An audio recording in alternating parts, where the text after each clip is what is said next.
first three normal forms, normal form 1, 1NF, 2NF and 3NF. Okay, we'll proceed with the further normal forms, but before that I'll just tell you, just revise the next three previous three. So in that case, in the first normal form, we are making sure that in every entry or in every cell we must have some entry. Okay, it may be repetitive, let it be. It may be a bulk of database, let it be. But right now our job is to make every cell filled, so that when a cursor is placed on a row, it will be able to read the complete information. Okay, so that's the first normal form. Then in the second normal form, we are trying to identify the primary keys and trying to make the uh, we are trying. Okay, presentation has lost.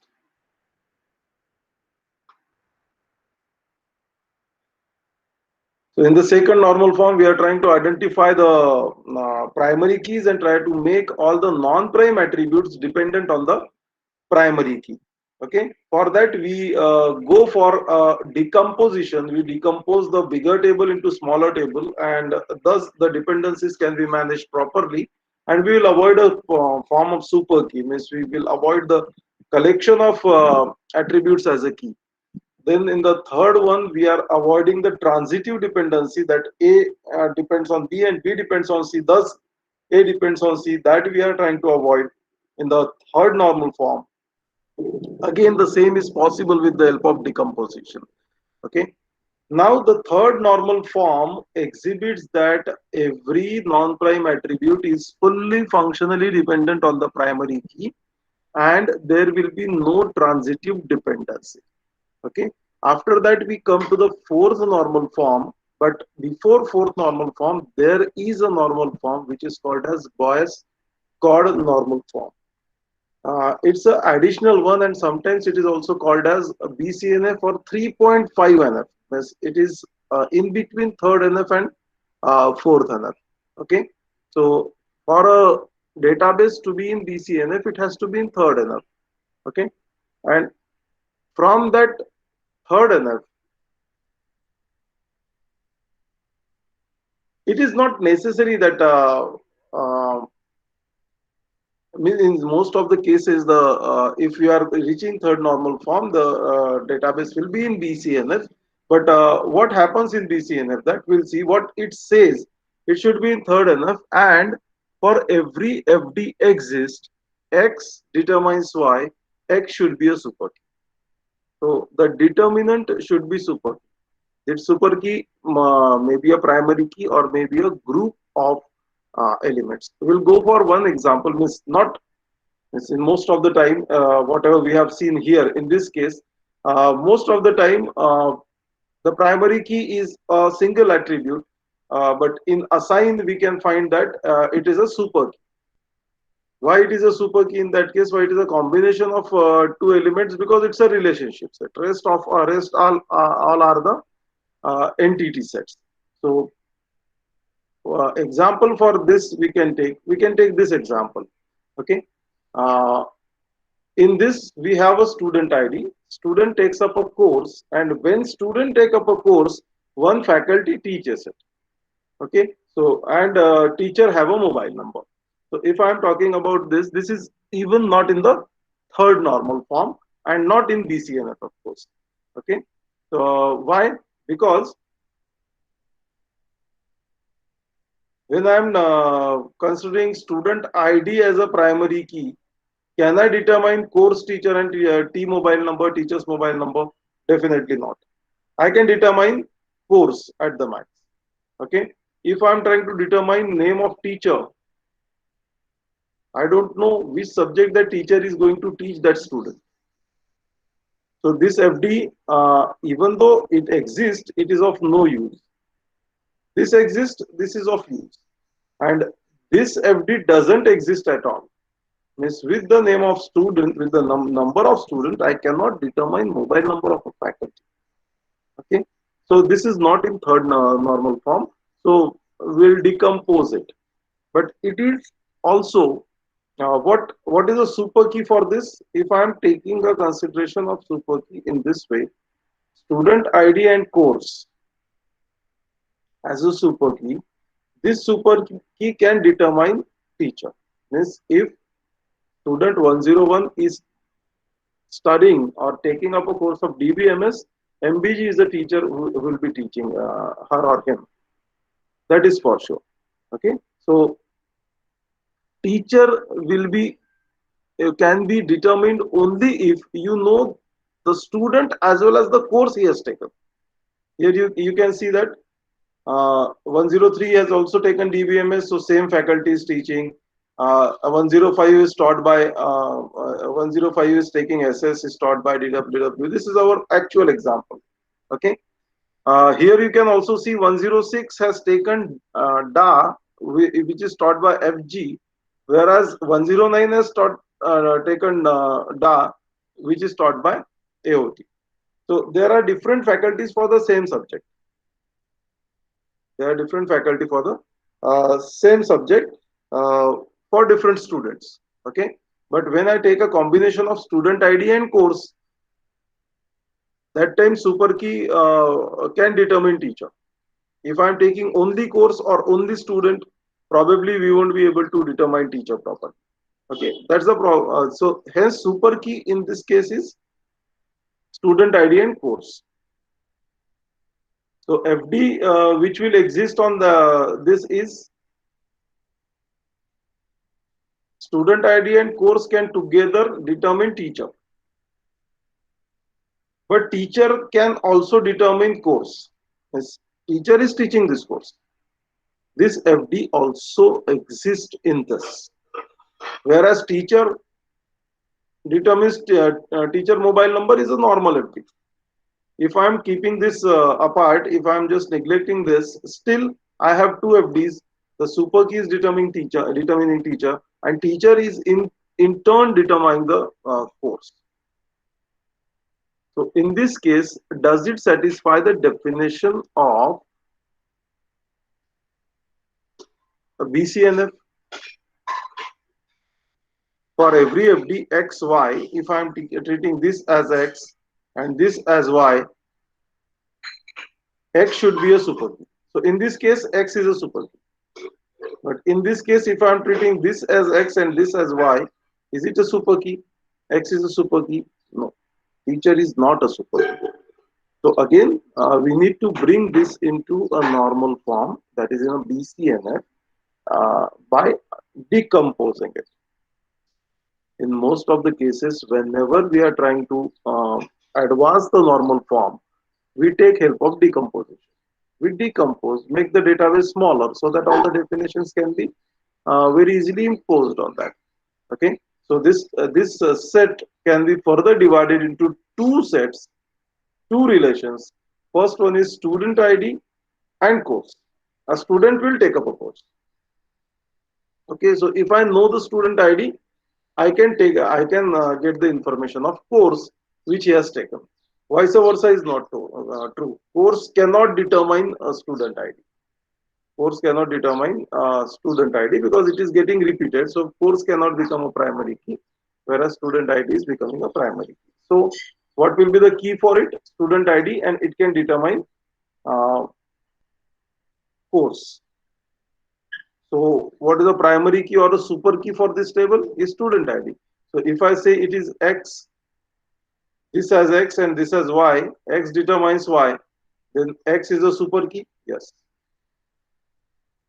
X is a super key. Okay. And the other table which I can produce is information about teacher and course. So here the teacher is a primary key. Teacher can determine teacher mobile number, and teacher can also determine course. Course cannot determine teacher, or course cannot determine key mobile number. So the key option here will be teacher, and these two FDs will exist. If I'm taking teacher as X and course as Y, then X determines Y, X is a super key. Similarly, in this case, X is a super key. That is, teacher is a super key. This way, we can bring this database into a BCNF. There is no much difference in third NF and BCNF. Only thing we'll have to take care is in third NF also. Uh, Sometimes the FD exists. There should be no transitive dependency, but there may be FD exist where the X part may not be a super. So that we are avoiding in BCNF. Okay. So first NF, second NF, third NF, and 3.5 NF, that is BCNF. Whenever you are asked to normalize a database, whenever a question comes, generally we normalize the database till third NF, and if needed, we normalize it to the 3.5 NF, that is BCNF.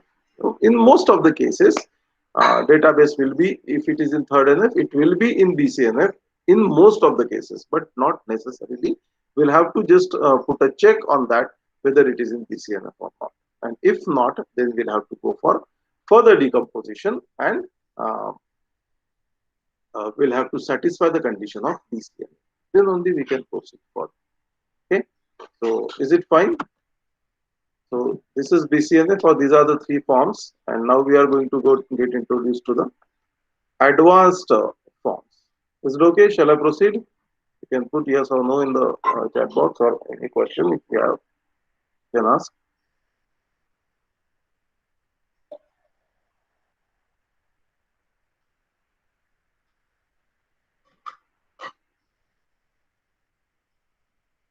Okay, I think we'll proceed.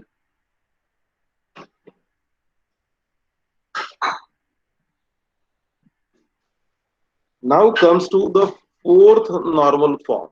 Fourth normal form is advanced normal form, where when we are designing the database to our satisfactory level, we design a database so that very few complications will happen. But sometimes when we get a database to be designed, we encounter some problems such that they are unavoidable. They are unavoidable.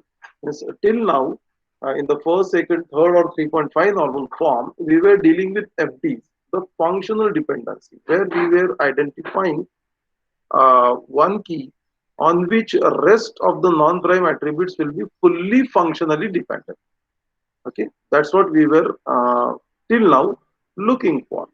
Okay, uh, and we were sure that when I say one value of x, I'll be getting only one value of y, and every time I'll be getting that value only. That is the concept of functional dependency, where we make the dependent variable very much fully dependent on the determinant. Uh, Now, sometimes we come across such cases where this is not true. Like you have two mobile numbers. I have two mobile numbers. Both are valid. So if one is trying to identify my mobile number, he or she may get two numbers, and both are correct. So this is unavoidable. This is unavoidable. So this fourth normal form basically depends on the keys and a concept of multi-valued dependence. We were talking about functional dependencies till now. We are now going for multi-valued dependencies. So the example is, one person may have two phone numbers, one person may own two vehicles, one person may have more than one children or dependent, more than one sons or more than one daughters. Uh, Sometimes a student, if I'm talking about student is learning more than one subjects uh, in a single session or semester. So yes, if I'm asking you which subject you are teaching, you are going to enlist five. All right, you are going to enlist five, and all are true. You are learning DBMS, you are learning DA, you are learning SS, you are learning FE. So all things are true.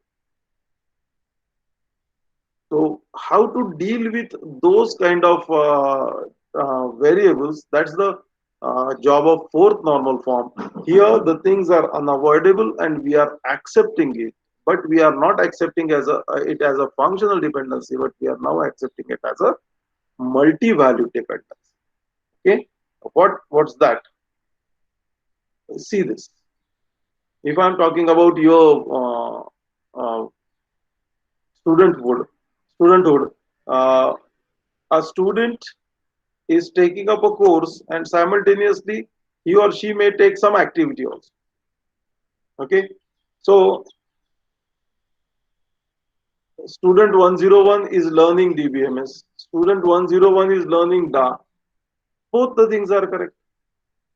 You both are learning both the things. You all of you are learning both the subjects.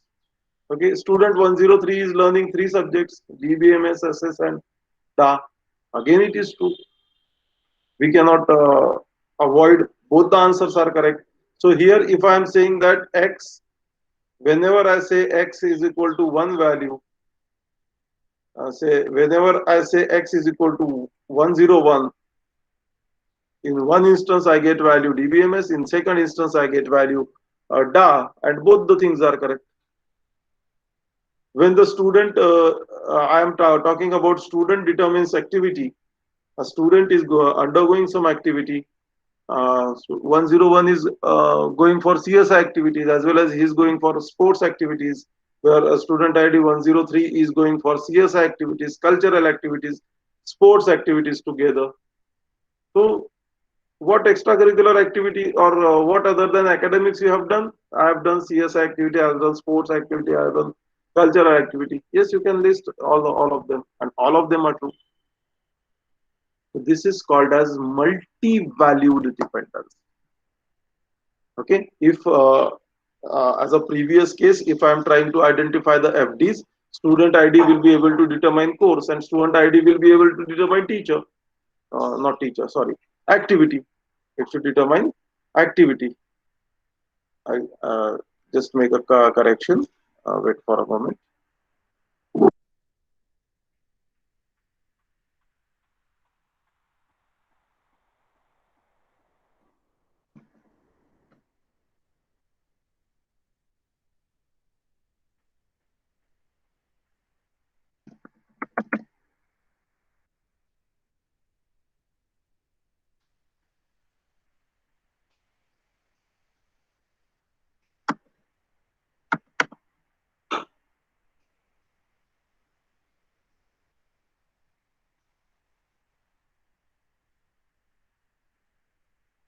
So there are. Okay. Is it visible? Not yet. Okay. Now the screen is visible. So with my understanding, there are two FDs exist. Student ID will determine course, but and student ID will determine activity. But the FD definition says that for one instance of student ID, there must be only one instance of course or one instance of activity. But here I am finding that when student ID is 101, there are two courses which are getting generated. There are two activities which are getting generated. So the definition of FD is not getting satisfied because multiple values are getting determined by the determinant. Determinant is student ID in this case. Multiple values for the dependent variable are getting determined. So in that case, or such cases are called as MVDs, that is multi-valued dependencies. And they are denoted in this way: double arrow. Student ID determine multiple values of course, and student ID determines multiple values of activity, and this thing is unavoidable. This thing is absolutely unavoidable. And okay, are you understanding me? This is unavoidable. But what fourth normal form definition says? Fourth normal form definition says that the table should be in BCNF, table should be in BCNF, and the relation should not contain multivalued dependence. Fourth normal form ideally says that. Okay, it is not in BCNF because I am not able to find out a super key. Okay, but if I am considering student ID as a super key, it is determining course and it is determining activity, but this FD doesn't exist. The MVD exists. And the second is relation should not contain multi-valued dependencies. In this case, they contain multi-valued dependencies, but and we need to understand that they are unavoidable. Student 101 learns to subject means learns to subjects. There is no other option. So it is modified a bit, and one clause enters in that is the relation should not contain more than one multi-valued dependency in one table. Okay, so we will modify fourth NF as the relation should not contain more than one multi-valued dependency. So again, what can we do for that? We can decompose. We can decompose again. The table will be decomposed into two parts. One is the student will determine the course. Student will determine the course. Again, the multi-value will determine multiple values of course. And next is the student should be able to determine again activity, not teacher. I think the copy paste has created a problem. Student should be able to determine the uh, activity. So there is only one MVD present in each. This should not be teacher, this should be activity.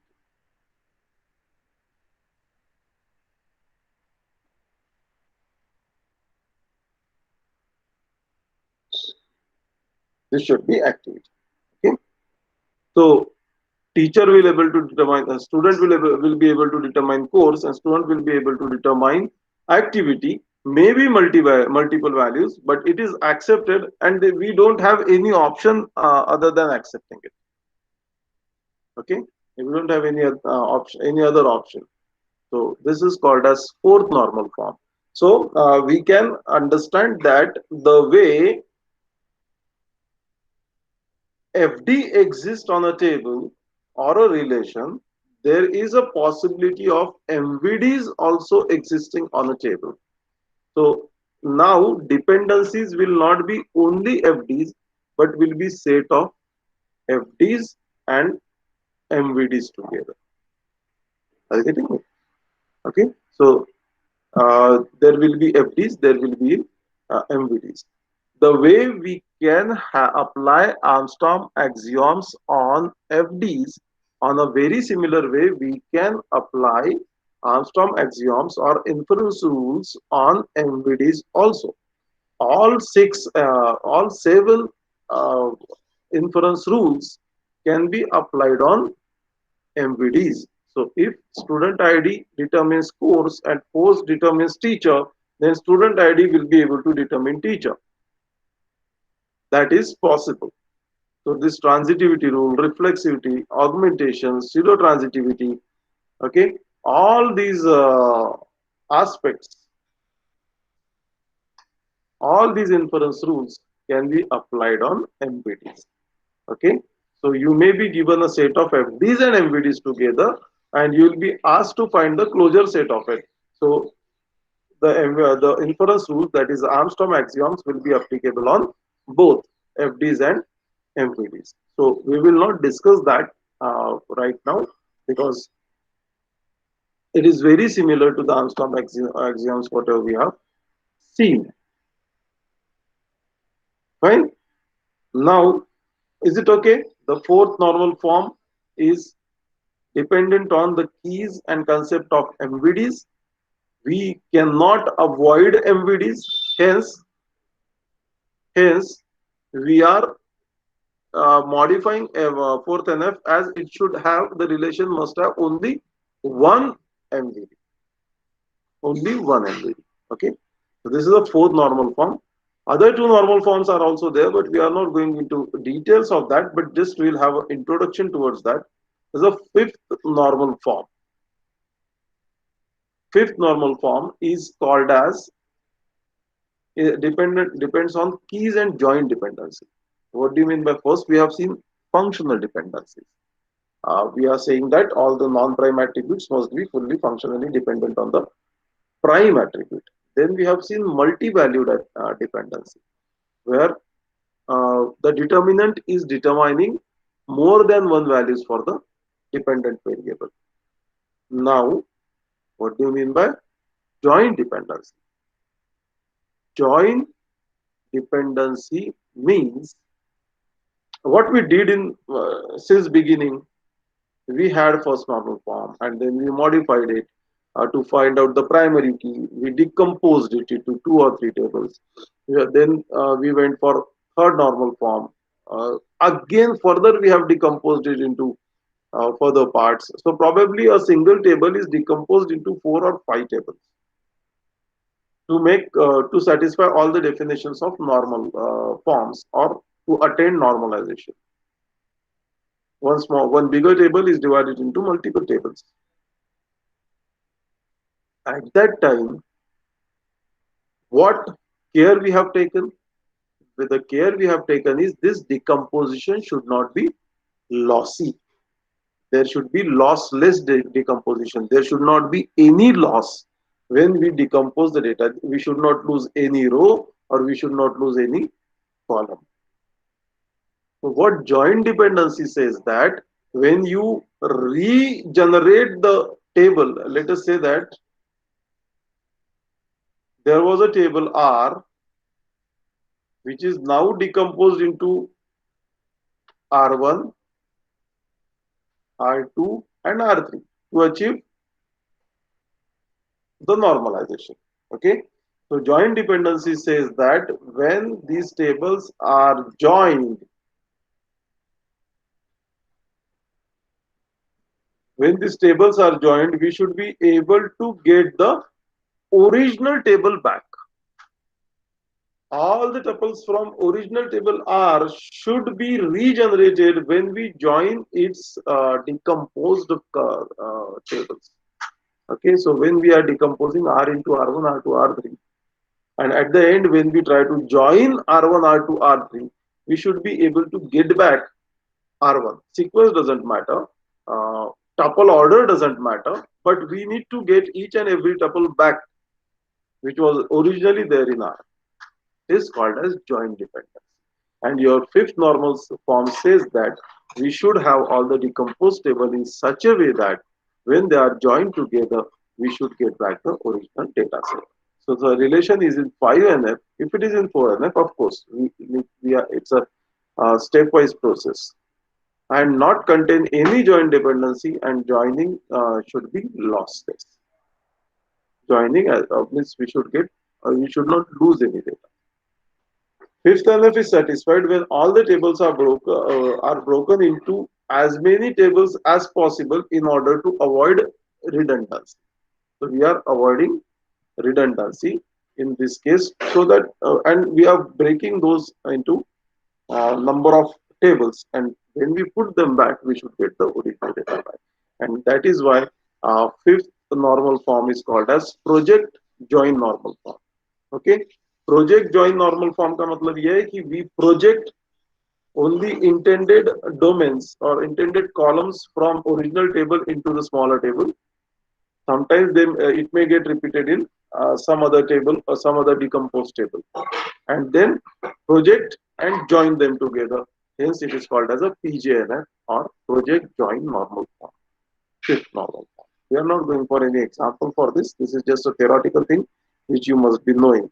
Generally, very few tables go for these kind of cross checks, because we take care while decomposing the tables only in the initial normal form that we are not losing any data.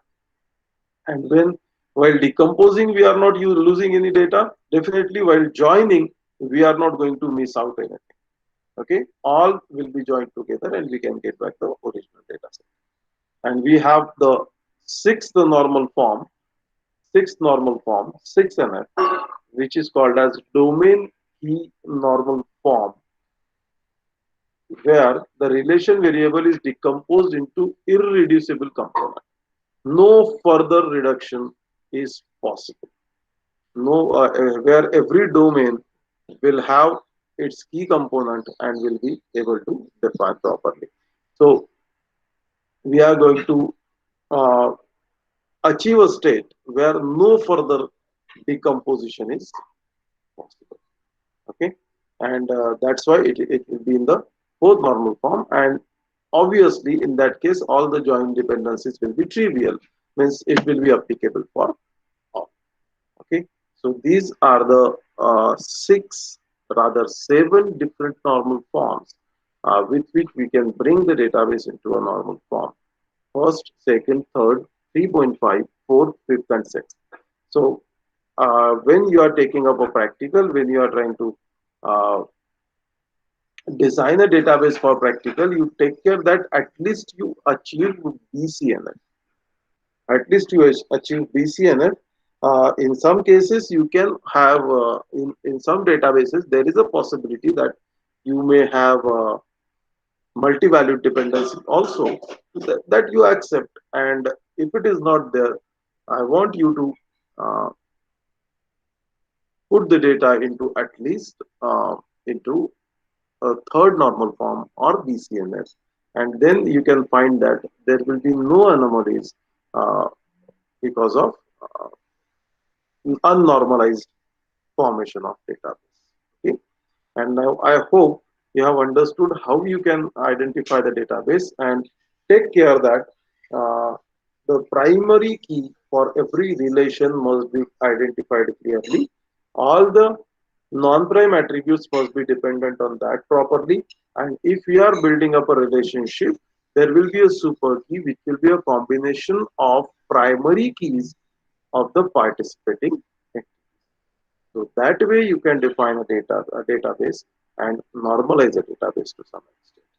Okay. So this is about normalization. This is the end of your third unit. Next unit we are smaller and more theoretical. We are going to learn about concurrency controls, uh, some part of indexing, and distributed databases, and transaction, a concept of transaction. Okay, so they are more theoretical and can be covered in a faster way. But you keep in mind all these things which we have learned earlier, and so that next things will be easy for you to understand. So this is all from my side for today's lecture. If you have some doubts, you can ask or you can do. Thank you very much.